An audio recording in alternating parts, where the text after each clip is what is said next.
সূরা হুদের 100 নম্বর আয়াত থেকে সূরা শেষ পর্যন্ত অর্থাৎ 123 নম্বর আয়াত পর্যন্ত তেলাওয়াত করা হয়েছে।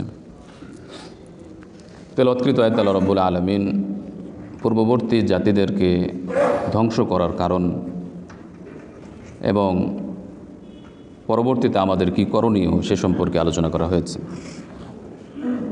আল্লাহ সুবহানাহু ওয়া তাআলা এই সূরাতে নূহ আলাইহিস সালাতু ওয়াস সালাম, হুদ আলাইহিস সালাতু ওয়াস সালাম, সালেহ, ইব্রাহিম, কওমে লূত, শুআয়ব আলাইহিস সালাতু ওয়াস সালাম এই সকল নবীদের আলোচনা করেছেন এবং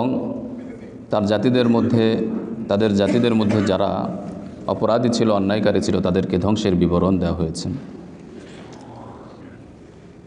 তাদের ধ্বংসের আলোচনা করার পর আল্লাহ তাআলা ইরশাদ করছেন যে এই সকল জনপদ যাদের বিবরণ আমি তোমার কাছে দিলাম, এই সকল জাতিদের মধ্যে বা জনপদের মধ্যে এখনও কিছু কিছু জনপদ অবশিষ্ট আছে, আর কিছু কিছু জনপদ কর্তৃত শস্যের ন্যায় ধ্বংস হয়ে গিয়েছে, নিশ্চিহ্ন হয়ে গেছে। যেমন কওমে ফিরআউন সম্প্রদায়ের উপর আযাব নেমে এসেছিল, কিন্তু সেই জনপদ মিশর এখনও আছে। কওমে সামুদ, কওমে লূত, কওমে আদ এদেরকে ধ্বংস করা হয়েছে, এদের চিহ্নও বর্তমানে নেই। শুধুমাত্র জায়গাটি অবশিষ্ট আছে, কিন্তু তাদের এলাকা ধ্বংসাবশেষ কিছুই নেই, বরং নিশ্চিহ্ন হয়ে গিয়েছে। সুতরাং এই সকল জনপদকে আমি ধ্বংস করেছি, এর মাধ্যমে আমি তাদের প্রতি জুলুম করি নাই, বরং তারা নিজেরাই জুলুম করেছে। আমা ইয়াতাআদ্দা হুদুদ আল্লাহ, যে ব্যক্তি আল্লাহর হুদুদ, আল্লাহর সীমানা, আল্লাহর বিধিনিষেধকে লঙ্ঘন করে তারা জুলুম করে। তো সুতরাং তারা যেহেতু আল্লাহর বিধান লঙ্ঘন করেছেন, আল্লাহর হুকুম লঙ্ঘন করেছে, সুতরাং তারা নিজেরাই অপরাধ করেছে, এই অপরাধের ফল তারা ভোগ করেছে। তাদের উপর যখন আযাব নেমে আসে, আল্লাহ ব্যতীত যাদেরকে তারা ইবাদত করত, পূজা করত, তারা তাদের কোনো কাজে আসেনি, কোনো উপকার করতে পারেনি, বরং তারা তাদের ধ্বংসই বৃদ্ধি করেছে। সুতরাং আমি যখন কাউকে পাকড়াও করি, কোনো জনপদ যখন অন্যায়কারী হয়, জুলুমকারী হয়, তখনই আমি পাকড়াও করি, আর আমার পাকড়াও অত্যন্ত কঠিন। ওয়াকাযালিকা আখযু রাব্বিকা ইযা আখাযাল কুরা ওয়া হিয়া যালিমা ইন্না আখযাহু আলীমুন শাদীদ। নিশ্চয়ই আল্লাহর পাকড়াও অত্যন্ত কঠিন, ভয়ানক। সুতরাং তাদেরকে আল্লাহ তাআলা পাকড়াও করেছেন, ধ্বংস করেছেন। এখান থেকে শিক্ষণীয় হলো এখান থেকে শিক্ষার উপকরণ আছে ওই সকল ব্যক্তিদের জন্য যারা আখিরাতকে ভয় করে, আল্লাহকে ভয় করে, তাদের জন্য শিক্ষা রয়েছে। তারা নিজেকে সংশোধন করবে এবং আল্লাহ অভিমুখী হবে, আল্লাহর হুকুম লঙ্ঘন ত্যাগ করবে, আল্লাহর নাফরমানি ত্যাগ করবে। এখান থেকে আরেকটি শিক্ষা যে এই পার্থিব জগৎ, দুনিয়া চূড়ান্ত প্রতিদানের জায়গা নয়। এই দুনিয়াতে মানুষদেরকে চূড়ান্ত প্রতিদান দেওয়া হয় না। তারপরেও আল্লাহ রাব্বুল আলামিন যাদেরকে পাকড়াও করেছেন, কঠিনভাবে পাকড়াও করেছেন। চূড়ান্ত জায়গা না হওয়া সত্ত্বেও যদি দুনিয়ার শাস্তি এত কঠিন হয়, তাহলে আখিরাতের শাস্তি কত কঠিন। সুতরাং আখিরাতের শাস্তিকে ভয় করা চাই। এখান থেকে তাদের শিক্ষা রয়েছে লিমান খাফা আযাবাল আখিরা, যারা আখিরাতের আযাবকে ভয় করে তাদের জন্য। সুতরাং আখিরাতের দিবসে তাদেরকে একত্রিত করা হবে, সকলেই সেখানে উপস্থিত হবে। আমি হাসরের ময়দানকে বা চূড়ান্ত প্রতিদানের দিবসকে বা জায়গাকে আমি বিলম্ব করি নির্দিষ্ট সময়ের জন্য, অর্থাৎ নির্দিষ্ট সময়ে আল্লাহ রাব্বুল আলামিন সেই প্রতিদান দিবসকে প্রতিষ্ঠিত করবেন, অনুষ্ঠিত করবেন। আর সেই দিবসে কেউ আল্লাহর হুকুম ব্যতীত, অনুমতি ব্যতীত কথা বলতে পারবে না, সুপারিশ করতে পারবে না। কিয়ামতের দিবসে হাসরের ময়দানে মানুষ দুই শ্রেণীতে বিভক্ত হবে। এক শ্রেণীর মানুষ হবে যারা হতভাগা, আর এক শ্রেণীর মানুষ হবে যারা সৌভাগ্যবান। সুতরাং যারা হতভাগা হবে তারা জাহান্নামে থাকবে, তারা আত্মচিৎকার করতে থাকবে, আর্তনাদ করতে থাকবে। সেখানে তারা চিরকাল থাকবে, যতদিন পর্যন্ত আসমান জমিন অবশিষ্ট থাকবে। অর্থাৎ বাক্য বা বাগধারা অনুযায়ী যতদিন আসমান জমিন অবশিষ্ট থাকবে এর দ্বারা উদ্দেশ্য হলো চিরকাল।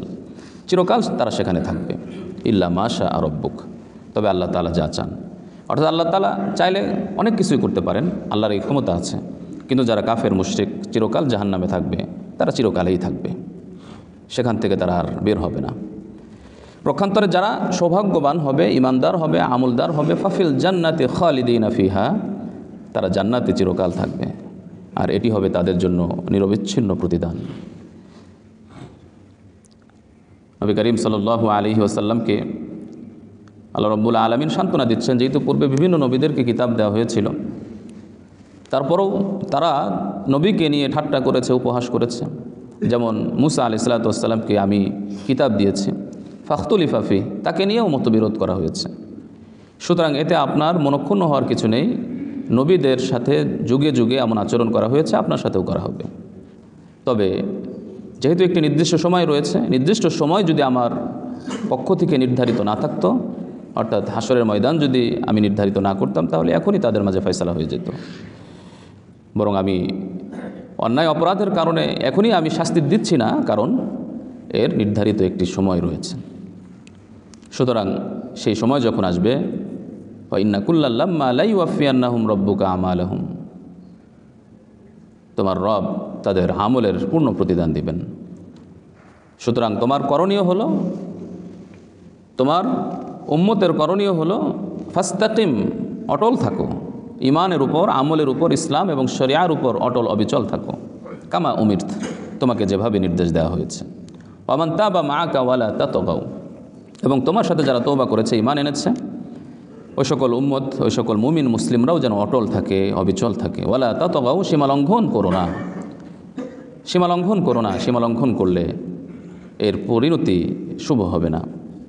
ওয়ালা তারকানু ইলাল্লাযীনা যালামু, অতীত যুগে যাদেরকে ধ্বংস করা হয়েছে অথবা যুগে যুগে যে সকল জালেমরা আছে তাদের দিকে ঝুঁকে পড়ো না, তাদের প্রশংসা করে, তাদের চাটুকারিতা করে, তারা অন্যায় করার পরও তাদেরকে বাধা না দিয়ে তাদের সহযোগিতা করে বিভিন্নভাবে জালেমদের প্রতি ঝুঁকে পড়ো না। ফাতামাসসাকুমুন নার, তাহলে জাহান্নামের আগুন তোমাদেরকে স্পর্শ করবে। আমা লাকুম মিন দুনিল্লাহি মিন আউলিয়া, আর তখন তোমরা আল্লাহ ব্যতীত কোনো সাহায্যকারী পাবে না, যে সুম্মা লা তুনসারুন, অতঃপর তোমাদেরকে সাহায্যও করা হবে না। সুতরাং জালেমদের প্রতি ঝোঁকা যাবে না, বরং তোমাদের করণীয় হলো আল্লাহর ইবাদতের প্রতি ঝুঁকে পড়া। আর তার পদ্ধতি হচ্ছে ওয়া আকিমিস সালাতা তরফাইন নাহার ওয়া যুলাফাম মিনাল লাইল, সালাত কায়েম করো রাতের, দিবসের দুই অংশে, দুই প্রান্তে এবং রাতের একটি অংশে। এই আয়াতটি আসলে মেরাজের রজনীতে 5 ওয়াক্ত নামাজ ফরজ হওয়ার আগে না পরে, এই নিয়ে তাফসীরকারকদের মতভেদ আছে। কেউ কেউ বলেন যে এটি মূলত 5 ওয়াক্ত নামাজ ফরজ হওয়ার আগের আয়াত। সুতরাং দিবসের দুই প্রান্তে দ্বারা উদ্দেশ্য ফজর এবং মাগরিব, অথবা ফজর বা আসর, ওয়াজুলাফাম মিনাল লাইল, আর রাত্রের অংশ দ্বারা তাহাজ্জুদের নামাজ, যা 5 ওয়াক্ত ফরজ নামাজের আগে ফরজ ছিল। অথবা তাফসীরকারকগণ বলেন যে এর দ্বারা 5 ওয়াক্ত সালাতের প্রতি ইঙ্গিত করা হয়েছে, সেটি হলো দিবসের দুই প্রান্তের নামাজ, এর দ্বারা 3 ওয়াক্ত নামাজ এসে গিয়েছে। দিবসকে যদি দুই ভাগে ভাগ করা হয়, তাহলে সূর্য উদয় থেকে নিয়ে সূর্য যখন ঠিক মাথার উপরে আসে তখন, এবং তখন থেকে নিয়ে সূর্য অস্তমিত হওয়া পর্যন্ত, এই দুটি ভাগ, দুটি অংশ। আর এই দুই অংশের প্রথম অংশে আছে ফজরের নামাজ, এবং ওই অংশের শেষে আছে জোহরের নামাজ। আর দিবসের শেষ অংশের শুরুতে আছে জোহরের নামাজ, শেষাংশে আছে আসরের নামাজ। তো সেই দৃষ্টিকোণ থেকে এখানে 3 ওয়াক্ত নামাজ এসে গিয়েছে, ফজর, জোহর এবং আসর। ওয়াজুলাফা মিনাল লাইল, আর রাত্রের অংশে নামাজ আদায় করো, এখানে মাগরিব এবং এশা, এই 2 ওয়াক্ত এসে গিয়েছে, এবং কেউ কেউ বলেছেন এতে কিয়ামুল লাইল, তাহাজ্জুদও আছে। মোট কথা এখানে 5 ওয়াক্ত নামাজের প্রতি ইঙ্গিত করা হয়েছে। তো সুতরাং জালেমদের দিকে না ঝুঁকে বরং আল্লাহর দিকে ঝুঁকে পড়ো, আর আল্লাহর দিকে ঝুঁকে পড়ার পদ্ধতি হচ্ছে সালাত কায়েম করা, 5 ওয়াক্ত নামাজ আদায় করা, তাহাজ্জুদের নামাজ, কিয়ামুল লাইল আদায় করা। ইন্নাল হাসানাত ইউযহিবুনাস সাইয়্যাত, নিশ্চয়ই এই জাতীয় নেক আমল গুনাহকে মোচন করে দেয়। এক সাহাবী এসে বলল, হে আল্লাহর রাসূল, আমি এক নারীকে চুমা দিয়েছি, আমার কি করণীয়? রাসূলুল্লাহ সাল্লাল্লাহু আলাইহি ওয়াসাল্লাম বললেন, তুমি ইবাদত করো, তুমি কি নামাজ পড়ো না? নামাজ পড়ো, তোমার গুনাহ মাফ হয়ে যাবে।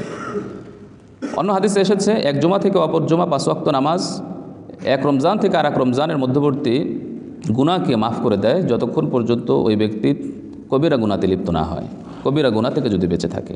তার মানে কবিরা গুনাহ থেকে তওবা করতে হবে। তাহলে যে হাদিসে রাসূলুল্লাহ সাল্লাল্লাহু আলাইহি ওয়াসাল্লাম ওই সাহাবীকে বললেন যে চুমা দিয়েছিল যে তুমি নামাজ পড়ো, আসলে তার তওবা হয়ে গিয়েছে, কারণ সে যখন অনুতপ্ত হয়ে রসুলের কাছে এসে নিজের অপরাধ স্বীকার করলো, এ দ্বারাই তার তওবা হয়ে গিয়েছিল। এই জন্য রাসূলুল্লাহ সাল্লাল্লাহু আলাইহি ওয়াসাল্লাম বললেন তুমি আরও অধিকতর নেক আমল করতে থাকো। মোট কথা হলো কবিরা গুনাহের জন্য তওবা করতে হবে, আর সগীরা গুনাহের জন্য এই নিয়মিত আমলই সেই গুনাহ মোচনের মাধ্যম হবে। অসবির ফাইন্নাল্লাহা লা ইউদিউ আজরাল মুহসিনিন। সুতরাং তোমরা বিপদ আপদে, এবাদতে, শোক রোগে, বিভিন্ন সমস্যায়, সর্ব অবস্থায় ধৈর্য ধারণ করো, আর এই ধৈর্যের ফল তোমরা পাবে। আল্লাহ তাআলা কখনোই নেককার ব্যক্তিদের প্রতিদানকে নষ্ট করেন না। এরপর আল্লাহ রাব্বুল আলামিন পূর্ববর্তী জাতিকে কেন ধ্বংস করেছিলেন এর কারণ বর্ণনা করছেন। কারণ হলো যে তারা আমর বিল মারুফ নাহি আনিল মুনকার করেনি, তারা অন্যায়ের নিষেধ করেনি। আল্লাহ তাআলা বলছেন যে তাদের মধ্যে থেকে কেন এমন কিছু দল কেন হলো না যারা অন্যায় থেকে নিষেধ করবে।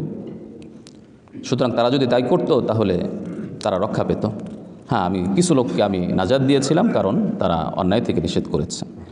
কোনো ব্যক্তি, কোনো জাতি, কোনো সম্প্রদায় যদি নিজেদেরকে সংশোধন করে নেয়, তওবা করে, ইস্তেগফার করে, আল্লাহ তাআলা তাদের উপর আযাব দেন না। তেলাওয়াতকৃত 117 নম্বর আয়াতে আল্লাহ তাআলা তাই বলছেন, ওমা কানা রাব্বুকা লিইহলিকাল কুরা বিজুলম। জুলুমের কারণে, অন্যায়ের কারণে কোনো জনপদকে আল্লাহ তাআলা ধ্বংস করেন না, যদি ও আহলুহা মুসলিহুন, তার জনপদের অধিবাসীরা মুসলিহ হয়, সংশোধনকারী হয়, তওবা করে, ইস্তেগফার করে, তাহলে আল্লাহ তাআলা আযাব দেন না। আল্লাহ রাব্বুল আলামিন ইরশাদ করছেন যে এই সকল ঘটনা এজন্য আমি আপনার কাছে বর্ণনা করলাম, মা নুসাব্বিতু বিহি ফুআদাক, যেন এর মাধ্যমে আপনার অন্তর অটল থাকে, অবিচল থাকে, আপনি দৃঢ়পথ থাকেন, আপনি যেন পেরেশানগ্রস্ত না হন, বরং অতীত যুগের ঘটনা থেকে আপনি শিক্ষা নিয়ে ইসলামের উপর, ঈমানের উপর অটল থাকেন। এজন্যই মূলত আমি এই ঘটনার বিবরণ দিয়েছি। এরপরও কিছু মানুষ আছে নিজেদেরকে সংশোধন করবে না, তারা তাদের নিজের ইচ্ছা মতো জীবনযাপন করবে। আল্লাহ তাআলা তাদের ব্যাপারে বলছেন, হে নবী আপনি তাদেরকে বলুন, ইয়ামালু আলা মাকানাতিকুম, তোমরা তোমাদের মতো কাজ করো, ইন্না আমিলুন, আমরাও আমাদের মতো কাজ করছি, ওয়ান্তাজিরু, তোমরা অপেক্ষা করো, ইন্না মুনতাজিরুন, আমরাও অপেক্ষা করছি। কার পরিণতি কী হবে এটি অবশ্যই সকলেই দেখতে পাবে। সুতরাং সকলের করণীয় হচ্ছে উ'বুদহু, তুমি আল্লাহর ইবাদত করো, এটাই তোমার করণীয়। ওয়া তাওয়াক্কাল আলাইহি, আল্লাহর উপর তাওয়াক্কুল করো। আর আল্লাহ তাআলা তোমাদের কর্ম সম্পর্কে গাফেল নন, তিনি সব কিছু জানেন, দেখছেন, সংরক্ষণ করে রাখছেন। সুতরাং দুনিয়াতে তোমাদের করণীয় হচ্ছে ইবাদত করা, তাওয়াক্কুল করা, আল্লাহর হুকুম মোতাবেক চলে সততার সাথে জীবনযাপন করা, তাহলেই পরকালে সফলতা অর্জন করতে পারবেন। আল্লাহ রাব্বুল আলামিন আমাদের সকলকে পরকালে সফল হওয়ার তৌফিক দান করুন, আমিন।